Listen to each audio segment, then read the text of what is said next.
Hi, my name is Carrie Critchlow from Fallen Into Fire, and today I'm here to talk to you about what I learned from the Beatles. The Beatles? We're not here to talk about bugs, but we are here to talk about one of the most popular and innovative bands of all time, Wikipedia. The Beatles were an English rock band formed in Liverpool in 1960. They became the most commercially successful and critically acclaimed act in the history of popular music. The group's best-known lineup consisted of John Lennon, Paul McCartney, George Harrison, and Ringo Starr. Rooted in skiffle? What the heck is skiffle?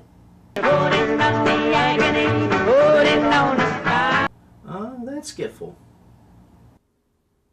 Anyways, rooted in skiffle and 1950s rock and roll, the Beatles later utilized several genres ranging from pop ballads to psychedelic rock, often incorporating classical and other elements in innovative ways. In the early 1960s, their enormous popularity first emerged as Beatlemania, but as their songwriting grew in sophistication, they came to be perceived by many fans and cultural observers as an embodiment of the ideals shared by the era's socio-cultural revolutions.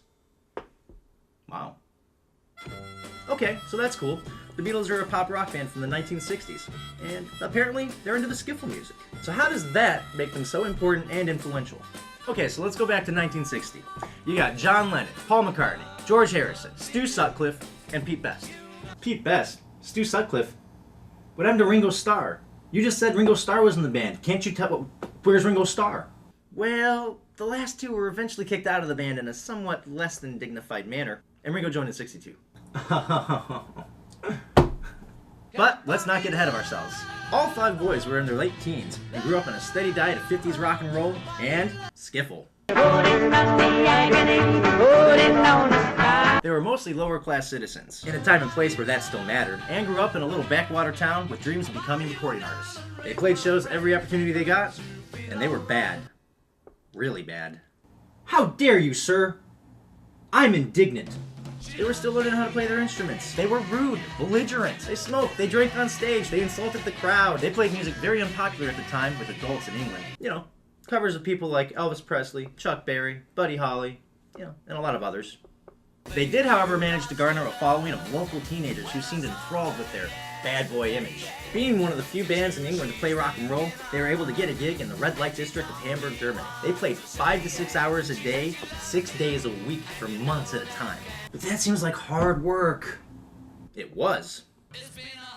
They played on a steady diet of alcohol and stimulants to help keep their energy up, and eventually they learned to play a much more engaging show. They were raucous and belligerent, with an I don't care what you think attitude. They were basically trying to personify the rock and roll image, and boy did they succeed. Things seemed to be going great, until they got kicked out of Germany.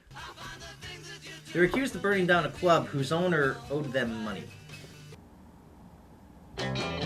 While they were probably innocent of arson, they returned to England dejected and humiliated. If it hadn't been for an invitation to play a few local gigs, they might not have ever played together again. It was around this time they kicked Stu out of the band, and Paul replaced him on bass. This was a major turning point for the boys. After returning from Germany the second time, the now foursome seemed edgier and better than ever. They were attracting more and more fans in the local areas around Liverpool, especially women, who seemed enraptured with the young men with the long hair and exotic fashion they picked up from Germany. So now it's 1962, and the Beatles are the hottest band in the area. It's around this time that a young record store manager named Brian Epstein discovered them playing in one of the dingiest, dirtiest, most sweltering clubs in England. He helped get the Beatles some gigs and secured an audition with Parlophone Records run by George Martin, the resident A&R guy and producer. In preparations for the recordings, the Beatles hired drummer Ringo Starr, who was a much more talented drummer than Pete Best, before Pete Best even knew he was being kicked out of the band. Ouch! Sorry, Pete. It must really, really, really, really suck to be you. What happened next is rather fascinating. An epidemic of sorts started spreading throughout England, passed mostly to teenage girls. The infection causes a number of symptoms, including but not limited to euphoria, swooning, fainting, uncontrollable screaming and yelling, temporary insanity, and lovesickness. I think I had that once. Greeted with riotous enthusiasm by screaming fans, the press dubbed the phenomenon Beatlemania.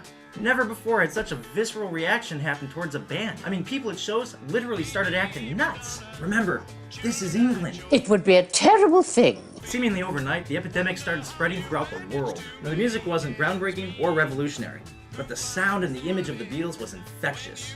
They were handsome, had charisma, and were a bit wild on stage. They were the first true pop stars, breaking every record for album sales and #1 singles. Eventually, the Beatles did tire of their pop image. The whole band wanted to be taken more seriously as musicians, and John Lennon wanted to go in a much more edgy direction. So what does the #1 band do now that they've achieved unprecedented superstardom worldwide?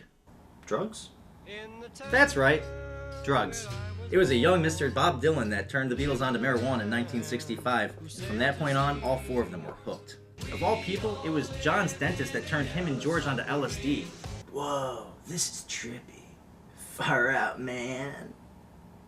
Of course, it was around this time that Rubber Soul and Revolver were released and marked the true beginnings of the revolutionary nature of the Beatles. They started breaking all the rules in the studio and experimenting with all sorts of different sounds. This culminated in the recording of their famous album, Sgt. Pepper's Lonely Hearts Club Band. Both LSD and marijuana had a huge impact on the music they were writing. In fact, George Martin is on record saying that without LSD, he doesn't believe that Sgt. Pepper would have turned out the same way it did. Believe it or not, much of the audio effects and sounds of today were discovered and implemented by the Beatles and the staff at EMI Studios. Unfortunately, after Sgt. Pepper, the band began falling apart due to several factors that had been accumulating for years. They had stopped playing live for 2 reasons. 1, the crowds were so loud and unpredictable that they couldn't even hear themselves playing. And 2, they were in constant fear of being overrun by the over-enthusiastic mob. They officially ended the band around 1970. The legacy they left impacted the world in a way in which few people have ever done, before or since.